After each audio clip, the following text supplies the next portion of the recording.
Assalamualaikum warahmatullahi wabarakatuh. Jadi kali ini penulis ingin bahas soal MotoGP ya. Penulis terus terang sudah lama nggak ngikutin MotoGP dan penulis baru tahu bahwa ternyata Joan Mir itu setelah di Honda jadi sering crash. Ini ada berita crash bulan April. Mana lagi? Ini entah kapan ini, Juni crash lagi. Ini Juni ya 10, Juni 8, Mei 12. Ini juga disebut paling sering jatuh sepanjang musim. Ini beda lagi ya. Ini crash Austin, kesalahan dia. Jadi katanya mau keluar dari MotoGP. Nah ini bikin penulis itu ingat ya, waktu dulu masih aktif mengikuti MotoGP, penulis sering banget membahas soal Honda itu bikin crash, terutama adalah karena dari engine brake, karena Honda itu sama sekali tidak menguasai ECU Magneti Marelli yang harus pakai akal-akalan, dan tim yang paling jago soal Magneti Marelli ini adalah Ducati, dan Ducati dapat dokumen bocoran resmi dari Magneti Marelli, dan teknisi ECU dia adalah orangnya Magneti Marelli. Tim lain nggak ada yang punya. Jadi Ducati punya keunggulan yang sangat tinggi sekali ya untuk soal ECU ini ya. Ini sopo Carl Crutchlow menyebut bahwa banyak permasalahan bersumber dari engine brake. Ini juga banyak getaran dari kedua roda. Ya kira-kira masalah engine brake ini ya masalah ECU ya. Penulis juga sebelumnya parah. Iya, ini setelah crash ya. Ini berita terlalu sering crashnya. Carl Crutchlow niat pensiun, Marc Marquez jadi korban engine brake ya. Alex Marquez jadi paling sering jatuh.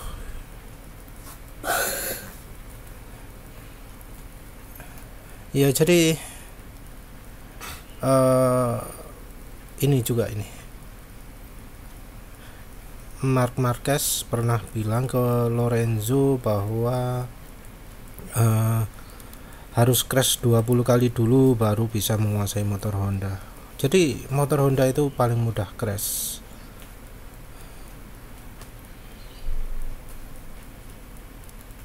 Jadi penulis pernah dengar Marc Marquez itu ngomong bahwa untuk mengendarai motor Honda dengan aman, dia berusaha sedemikian mungkin tidak mengandalkan traction control, walau itu sulit sekali ya. Ini tes stoknya di TMD Block ya. Jadi antara engine brake dan traction control ada hubungannya ya. Ini Mark juga pernah bilang bahwa kalau masalah itu nggak diperbaiki, mustahil untuk percaya dulu untuk bisa kencang.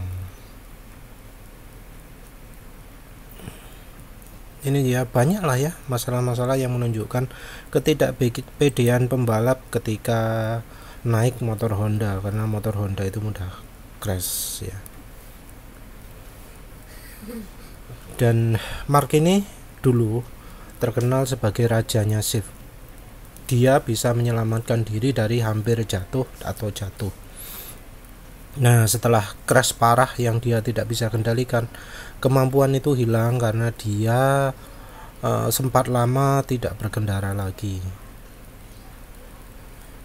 Ini dia telah menyempurnakan teknik untuk menyelamatkan beberapa jatuh ya. Ini ya sumber kemampuan Mark untuk bisa mengendalikan motor Honda. Begitu kemampuan menyelamatkan dirinya sudah hilang sejak dia absen lama, dia nggak akan bisa bangkit lagi selama dia di Honda. Ini juga penulis sebut ya masalahnya ya. Ini inersia bertambah di mesin baru yang membuat motornya jadi lebih kayak celeng, jadi nggak bisa adu pengereman, jadi timnya harus mengerem lebih awal ya. Motor juga lebih sulit menyalip, jadi motor Honda setelah update mesin yang apa ya, forward rotating atau counter rotating entah yang mana, tapi yang jelas inersianya membuat motor Honda itu kalau mengalami perlambatan cenderung ingin keluar tikungan. Nah itu membuat pembalapnya jadi harus mengerem lebih awal dan sulit menyalip di tikungan. Sementara itu sebelumnya kan Mark itu seringnya nyalip pada waktu engine brake. Nah setelah modifikasi itu jadi sulit untuk menyalip setelah engine brake. Ini juga masalahnya engine brake-nya juga nggak stabil ya, nggak reliable ya, seakan-akan throttle-nya masih terbuka. Jadi engine brake-nya itu yang mengerikan, kadang bekerja tidak sesuai tidak reliable di beberapa tikungan oke, terus tiba-tiba jadi bermasalah. Apalagi ketika bannya pakai Michelin yang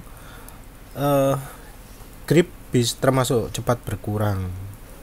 Apalagi ban Michelin itu grip yang depan termasuk lemah, beda jauh kebalikan dari ban Bridgestone. Ini apalagi ini crash ya,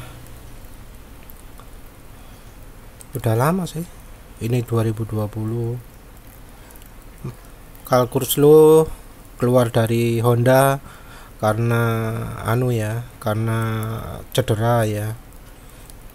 Mark juga jadi cedera terus. Ini bahas lagi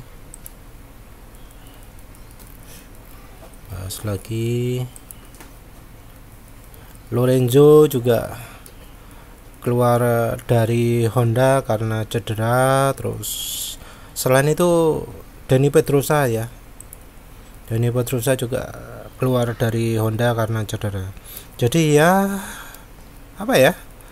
Honda itu problemnya mulai dari zaman dulu adalah mesin yang tidak reliable, dan sekarang terbukti bahwa Honda itu menghancurkan para pembalap-pembalapnya ya. Marc Marquez ini kan pembalap hebat ya, tapi jadi tidak hebat lagi karena sering dijatuhkan oleh motornya yang memang bikin pembalap celaka. Joan Mir ini padahal oke banget, tapi kayaknya lagi-lagi dibikin cepat jatuh lagi oleh motornya, sehingga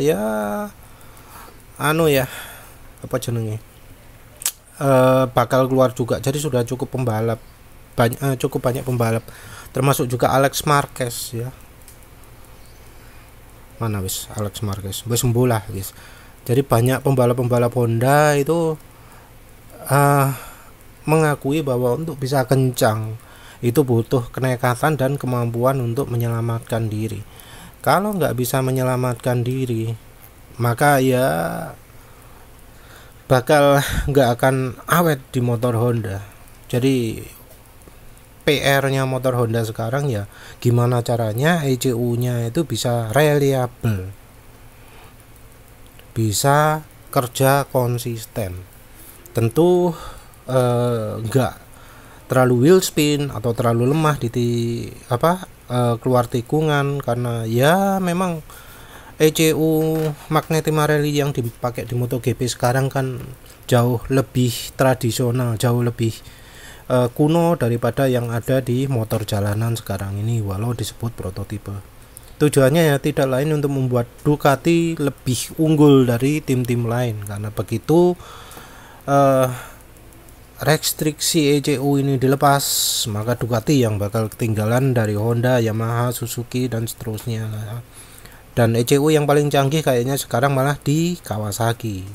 Oleh karena itu Kawasaki malas untuk masuk MotoGP karena jadi mundur kan, nggak boleh pakai ECU nya sendiri, pakai ECU Magneti Marelli yang tenaga ahlinya nggak disebar ke tim-tim tapi cuma dipulkan ke Ducati semua. Nggak fair toh ya. Tapi ya sayangnya Honda seperti itu, dan ini penulis sudah sebutkan cukup lama ya. Mulai tahun 2019 penulis sudah sering ngomong soal ini ya. Dan ya ternyata berlanjut sampai sekarang. Ya wes lah, itu saja. Terima kasih sudah menonton. Assalamualaikum warahmatullahi wabarakatuh.